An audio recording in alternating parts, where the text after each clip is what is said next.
আগামী নির্বাচনে যে যেখানে আছেন হাত পাখা প্রতীকে কাজে নেমে পড়বেন।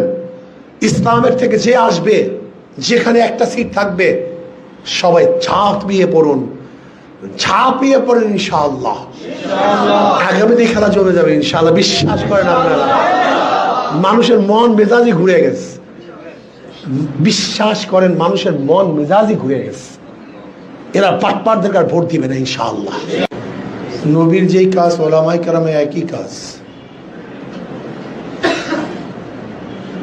নবী আলাইহিস সালাতু ওয়াস সালাম যেই কাজগুলি করেছেন সেই কাজগুলি চলমান। এই কাজগুলির আঞ্জাম দিবে কে? ওলামায়ে কেরাম। নবী আলাইহিস সালাতু ওয়াস সালাম তালিম করেছেন, তালিম চলমান। তালিম দিচ্ছে কারা? ওলামায়ে কেরাম। নবী আলাইহিস সালাতু ইমামতি করেছেন, ইমামতি চলমান।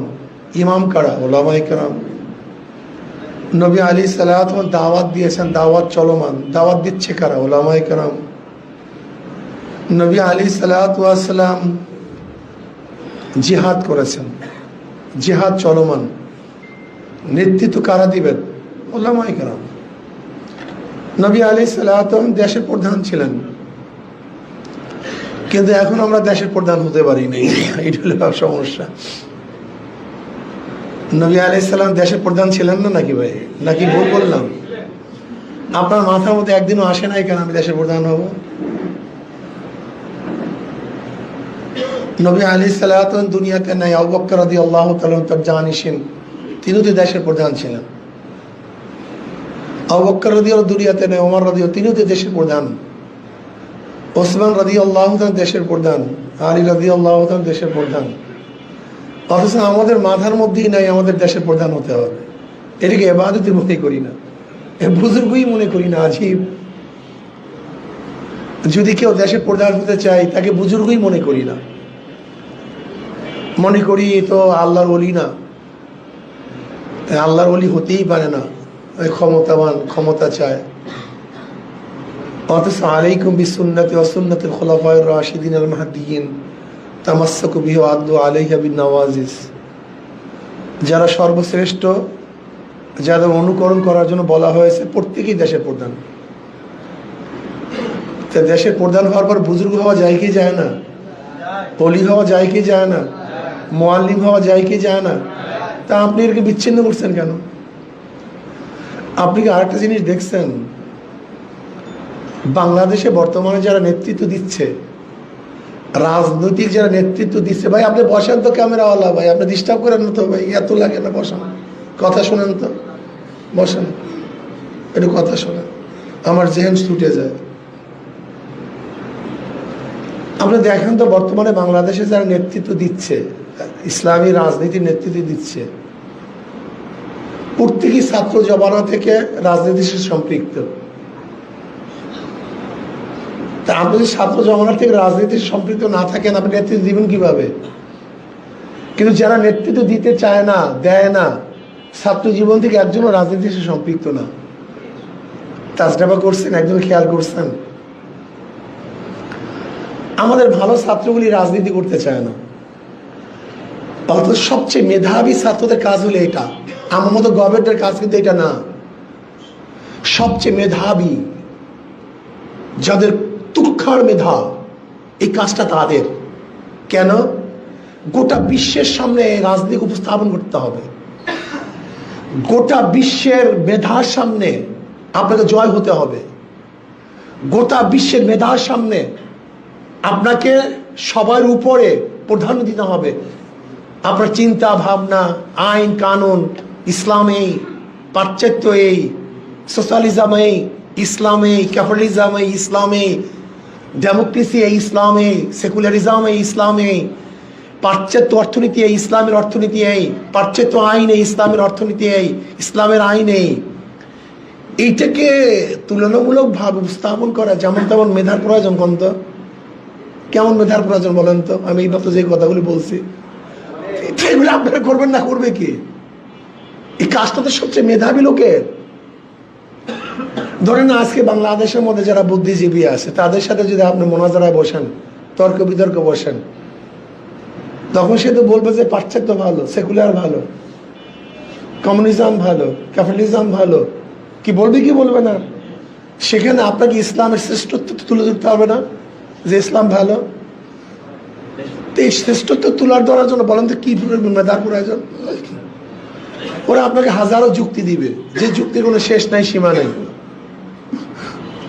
সেখানে আপনাকে যদি যুক্তিওয়ালা, জ্ঞানওয়ালা, মেধাওয়ালা না হয়, তা আপনি তাদের সাথে জিতবেন কিভাবে? এই কাজটা সবচেয়ে মেধা সম্পন্ন ব্যক্তিদের, অথচ মেধাওয়ালার এখানে আসেই না। কেন? এই কাজটাকে বাদ দিচ্ছি সমস্যায়। অথচ সবচেয়ে বড় একটা কাজ, বিশাল কাজ, যেটা গোটা দুনিয়া নিয়ন্ত্রণ করে, সেই কাজটাকে আমরা বাদ দিচ্ছি। গোটা দুনিয়া নিয়ন্ত্রণ করে কারা ভাই বলেন তো? কোন শিক্ষাবিদ গোটা দুনিয়া নিয়ন্ত্রণ করে? আমাকে বলেন তো। গোটা দুনিয়ার কোন পণ্ডিতকে দুনিয়া নিয়ন্ত্রণ করে? দুনিয়া নিয়ন্ত্রণ করে ট্রাম্প। দুনিয়া নিয়ন্ত্রণ করে কে? রাশিয়া, রাজনীতিবিদরা। গোটা দুনিয়া নিয়ন্ত্রণ করে কারা? চীন নাকি ভাই ভুল বলবো? আমাকে বলেন তো। বাংলাদেশ নিয়ন্ত্রণ করে কারা বলেন তো? রাজনীতিবিদরা। ভারত নিয়ন্ত্রণ করে কারা? রাজনীতি। গোটা দুনিয়া নিয়ন্ত্রণ করে রাজনীতিবিদরা। শিক্ষাবিদরা তো তারা এক প্রতিষ্ঠানে পড়াশোনা করে, এদের কাজ এক জায়গায় সীমিত। সেখান থেকে যে শিক্ষা গ্রহণ করে তা নিয়ে গোটা দুনিয়ার মধ্যে তারা ছড়িয়ে পড়ে। অথচ আপনার মধ্যে গোটা দুনিয়া নিয়ন্ত্রণ করার চিন্তাই নাই, ভাবনাই নাই। বাংলাদেশ নিয়ন্ত্রণ কারা করে? রাজনীতিবিদরা নিয়ন্ত্রণ করে। নাকি ভুল বললাম ভাই? তো এই কাজটা আপনার, আপনি করেন না কেন? করতেই চাই না, এ মাথার মধ্যেই নেই। মেধাবী ছেলেরা ছাত্র আন্দোলন করতে চায় না, অথচ মেধাবী ছাত্রদের বুড়া কাজ হলো ছাত্র আন্দোলন করা। আপনি এলএম দিয়ে কি করবেন? করবেনটা কি? কাজটা কি? এলএমকে যদি না সরাতে পারেন, এলএমকে কাজেই লাগাতে না পারেন, এলএম অর্জন করছেন কিসের জন্য? গাদার চিনি বহনের মতো। গাদার চিনি বহনের মতো। গাদা খেতে পারে না, শুধু বহনই করে। যদি আপনার এলএমকে গোটা দুনিয়ার মধ্যে ছড়িয়ে দিতে না পারেন, বাস্তবায়ন করতে না পারেন, তাহলে আপনি এলএম অর্জন করছেন কেন? এর জন্য মেধাবীদের কাজ হলো ছাত্র আন্দোলন করা, রাজনীতি করা। এরা যেমন তোমার ব্যাপার না, অনেক উঁচা ব্যাপার। এরা গোটা দুনিয়া নিয়ন্ত্রণ করে, গোটা গোষ্ঠী নিয়ন্ত্রণ করে। এদের উপরে গোটা দুনিয়া ডিপেন্ডেন্ট। গোটা দুনিয়া ডিপেন্ডেন্ট এদের উপরে। এরা যেরকম করবে সেরকম। কে খাবে কে খাবে না নির্ধারণ কারা করে? এই রাজনীতিবিদরা করে। এদের চোর হবে না ভালো হবে, রাজনীতিবিদরা নিয়ন্ত্রণ করবে। এদেশে মারিং হবে কি হবে না, রাজনীতিবিদ নিয়ন্ত্রণ করবে। এদেশ থাকবে কি থাকবে না, রাজনীতিবিদ নিয়ন্ত্রণ করবে। এই মাদ্রাসা মসজিদ থাকবে কি থাকবে না, রাজনীতিবিদ নিয়ন্ত্রণ করবে। টুপিদারি থাকবে কি থাকবে, রাজনীতিবিদ নিয়ন্ত্রণ করবে। অথচ আপনার কাছেও নেই। এটাকে কারাহিয়াত মনে করেন, এটাকে পছন্দ করেন না। ওই যে তাসালসুল মাথার মধ্যে যা ঢুকছে, আমি অনেক সময় মনে করি বেদের সম্প্রদায় থাকে কোথায়? আমাদের মধ্যেই থাকে বেদের সম্প্রদায়। বাদ্যা চেনেন না? মিরর সেরাই বলে নাকি? ওই যে বেদের সম্প্রদায় থাকে কোথায়? আমাদের মধ্যে। বাজার করে আমাদের মধ্যে, খায় আমাদের মধ্যে, চলে আমাদের মধ্যে। কিন্তু আজ পর্যন্ত কি দেখছেন ওদের মাথার মধ্যে কেউ আর আসছে আমি মিনিস্টার হব, ব্যারিস্টার হব, শিক্ষিত হব, প্রফেসর হব, ঢাকা একটা বিল্ডিং করব, বড় গাড়ি করব, চিন্তা করছে কোনোদিন? থাকে তো আমাদের মধ্যে, কিন্তু মাথার মধ্যে এগুলি কোনোদিন আসে না। ওই যে বাবার থেকে যা পাইছে, মার থেকে যা পাইছে, ব্যাস ওইটা তার মাথার মধ্যে ঘুরে, এর বাইরে যেতে পারে না।